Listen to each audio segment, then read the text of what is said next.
Alright guys, welcome to today's lesson on our Photoshop full course tutorial. Today I'll be covering everything about selection tools, everything you need to know. Of course, if you're editing, you have to select some areas of your design and interact with them particularly. So how do you get to do those?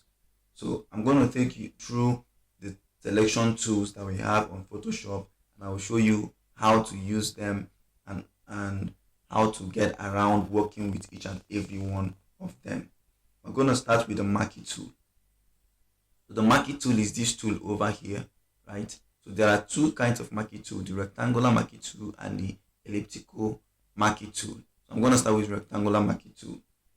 The rectangular marquee tool is used to select a rectangular selection, to make a rectangular selection. So you can just click and drag over a particular place and you make that selection, right? So of course you can get to it by clicking on the toolbar here, yeah. So you can just click and drag over any place to make a selection that you want.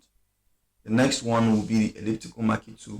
So you click and hold on the marquee tool and then select elliptical marquee tool, and then you can begin to drag over it, okay, and then you have your ellipse selection. And you can observe that there are two other select marquee tools that are here.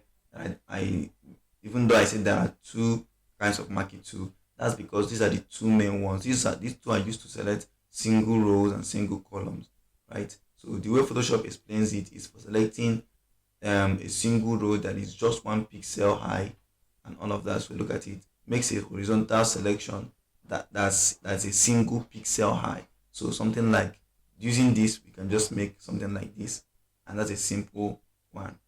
Okay, so that is how it works. And the same thing with a single column marquee tool like this. So that's basically what the marquee tools are used for. Then there is the lasso tools, and the lasso tool is this tool right here. I'm going to deselect this, so let's work with the lasso tool. So the lasso tool makes a freehand selection. You can use the lasso tool by clicking and dragging all around wherever you want to make your selection. Okay, in this case the hair, so we can just drag around and make our selection. Then there is the polygonal lasso tool right here. Of course, the shortcut for lasso tool is L, right? So there is the polygonal lasso tool that you can use to select polygons.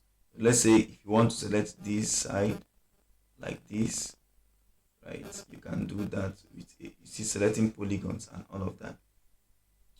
Because you use it by clicking on different spots of your design, and it's going to select. The magnetic lasso tool, it follows the edges of contrast automatically.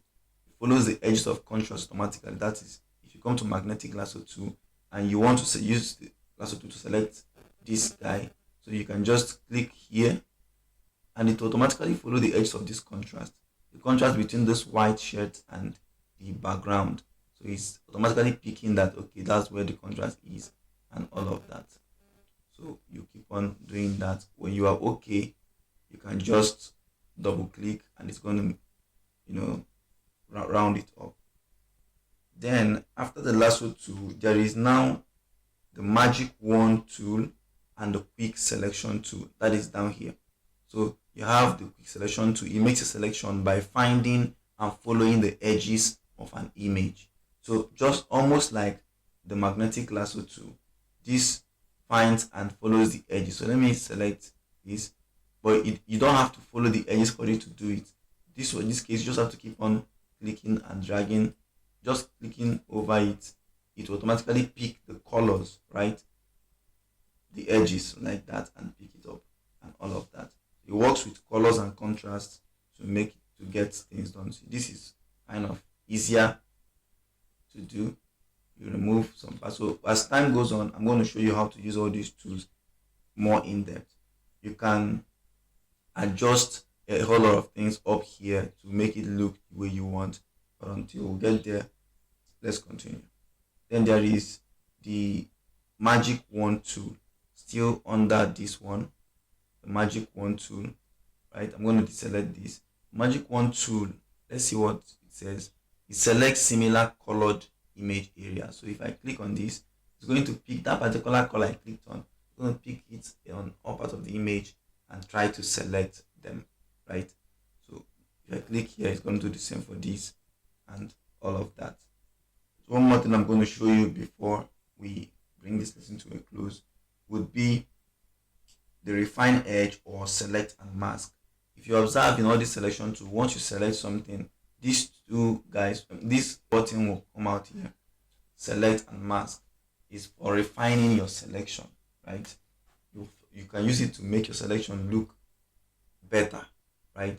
So you want to tell it how smooth it should be, whether it should feather out, whether it should, just talk to it, increase the contrast of the edges of your selection and all of that. Let me assume I use this guy to select my user, my subject, right? Like this. Okay.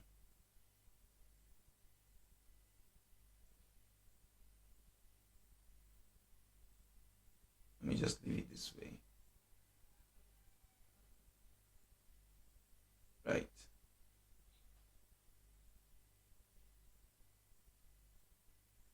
Okay, you can click on select and mask, and this guy will come out. This panel will come out here. In this window, you can adjust a lot of things. Now, this opacity here is for you can reduce this to see the background. So, but when you finish cropping your image, this is what it's going to look like if you decide to export the selection. So now you can see some errors, you can see some mistakes that we made. So on this area, you can actually adjust all of these things. You can increase the radius, you can increase the radius, you can make it smoother, and all of that. You can see the impact it's making on the design and on the selection, all of that. You can make it further out, so you can see the whole thing is feathering, right? So you can increase the contrast and shift the edges. Maybe if they are too close to your subject, increase it. Of course, I'm going to reduce this guy and all of that. So I just wanted to show you what this is. Okay, as time goes on, we're going to look at them more in depth with hands-on examples for us to look at. So for now, I'm going to just press cancel and leave it the way it is. All right, that brings us to the end of today's lesson. If at this point you've not subscribed to this channel, I encourage you to subscribe and click on the bell icon to get notified when I post the next video. And if I already posted the next video, just click on the next button to go to it. Thank you very much for following today's tutorial, and I'll see you in my next video. Bye.